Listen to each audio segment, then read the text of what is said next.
1997 or something like that. I was, and you know, when you retire, it takes a little adjustment, as you probably all know. I'm not telling you anything that you don't know. The first time I had to fill out a form that said occupation. I had to think about that a little bit. Well, what was I now?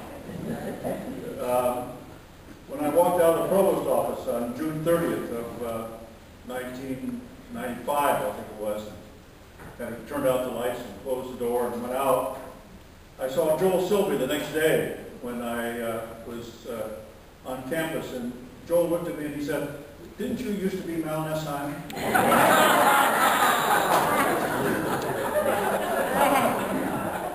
So we kind of define ourselves by what we do, and going through retirement is one of these things that's kind of an adjustment for us.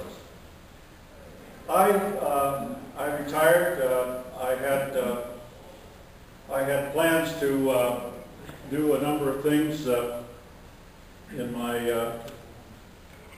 I can make this thing work. There we go. I don't want to go back one. Let's leave it.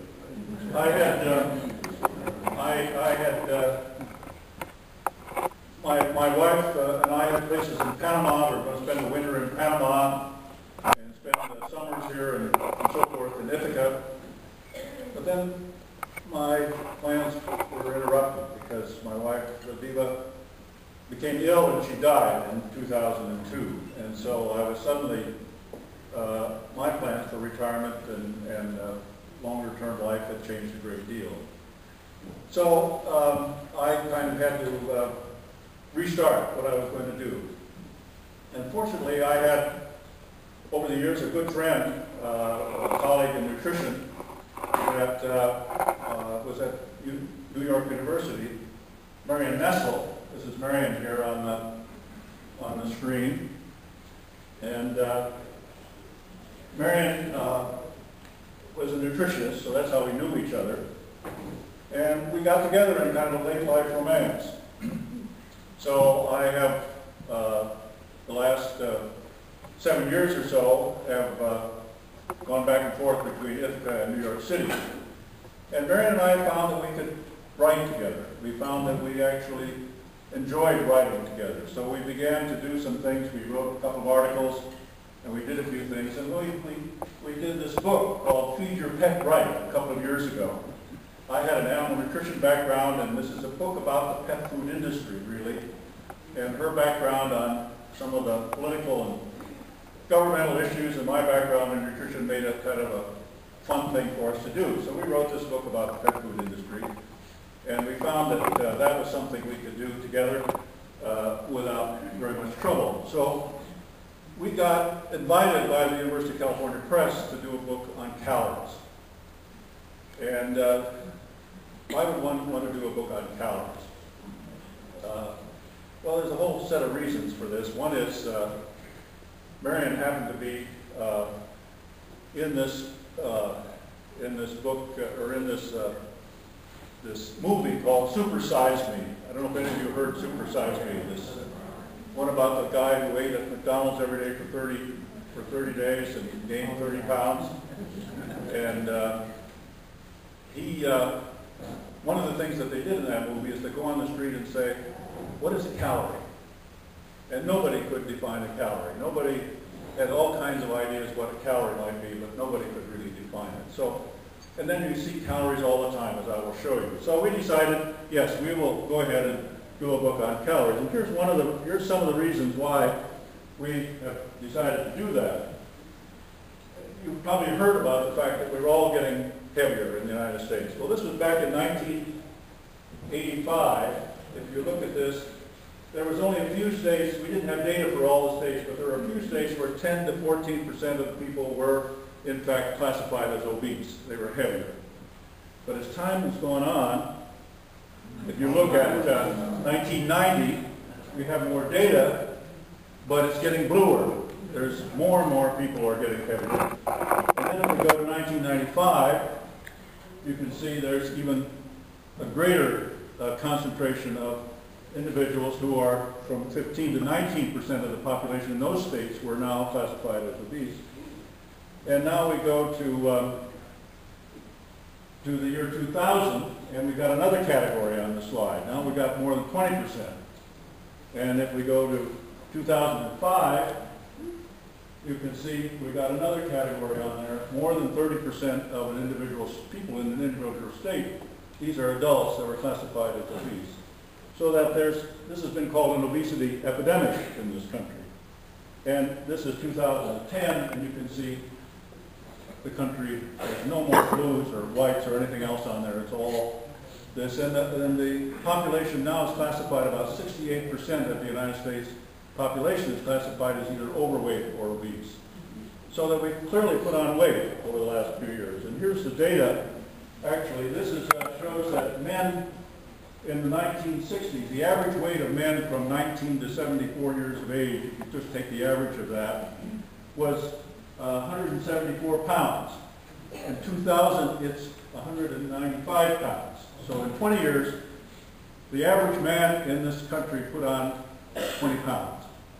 And the same thing happened with women. They were 145 in the 1960s, and in the 2000s, they were 20 pounds heavier, 165 pounds. So if you look at what has happened in children in the 60s, or the 1976 to 80, about 5 to 7% of all the age groups will be classified as overweight children. And now in the 2007, 2008, you see it's 10, 20, about 20%. So there's been an enormous change in the gaining of weight for children in this country. So this has been classified as an obesity epidemic. So, and then if you look around, you see that there's all kinds of advice as to what to do about it. If you Google, or if you go to Amazon and put in diet books, you get 15,000 entries that come up. And if you look at this, there's a $60 billion industry in which is out there, people trying to help people control their body weight. And so that's this is a little joke that comes out of New Yorker that basically the dilemma that people are in terms of how they're going to be able to deal with some of these issues. And you see calories everywhere. Now you see the term calorie everywhere. You see in stores, you see advertised that so and so is so many calories. You see that you even see, look at, I saw this on Domino Sugar the other day. Domino Sugar is advertising calories on the front of a sugar package. And that's a dog food treat. They're advertising that dogs only get 5 calories from the dog food. And there's a lot of interest because there's a lot of obesity in pets these days as well. That's one of the biggest problems in the health of pets. And we went to the Mets game last year in New York City. New York City has calorie labeling now. If you go into a fast food restaurant in New York City, they're required to post the calories by the entries in the menu. And that's true in New York City. It's true in a number of other states and cities. And the healthcare law that was passed last year requires that in, I think it's 2014 or something like that, that you'll have to have calorie labeling for these kind of restaurants throughout the country. So you'll see that. But we were amused by seeing that in, we went to a Mets game, and this is a vendor who's selling Italian ice, and he had to have a calorie label on him. It was calories. So calories are everywhere. You see them all the time.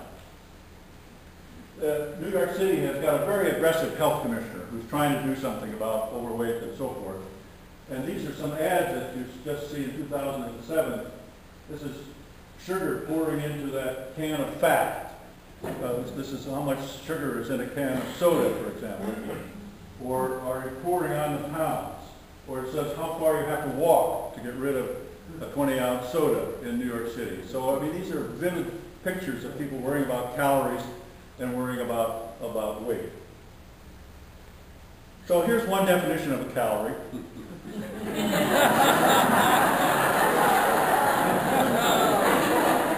Calorie so you live a little bit tighter every night.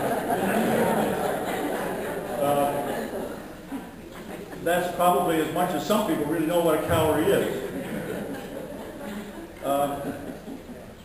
Some basic energetics here, which I won't dwell on, but just the fact is, we can burn food in a flame, and we can convert it to carbon dioxide and water, and there's heat given off. Well, we do the same thing in our body. We burn our food to carbon dioxide and water, and there's heat given off. We can measure that in calories. And a calorie, the real definition of a calorie, is the heat needed to raise the temperature of a gram of water 1 degree centigrade. And there's some things about temperature and pressure associated with that. The food calorie is a kilogram calorie, the amount of heat that it takes to raise a kilogram of water 1 degree centigrade. That's the definition of a calorie, and that's how you can measure it. And we can actually measure things in calorimeters, you can measure how much is in food, and you can do all of that sort of thing. So that's what a calorie is, not what lives in your closet. Now, why are we gaining weight? Well, again, we take in our food, we digest our fats, carbohydrates, and proteins, we digest it, gets into our body, and it undergoes oxidation, it produces energy. We give off water and carbon dioxide. Some of it we use just to keep ourselves alive, just to keep our heart running, our brain functioning, our blood circulating.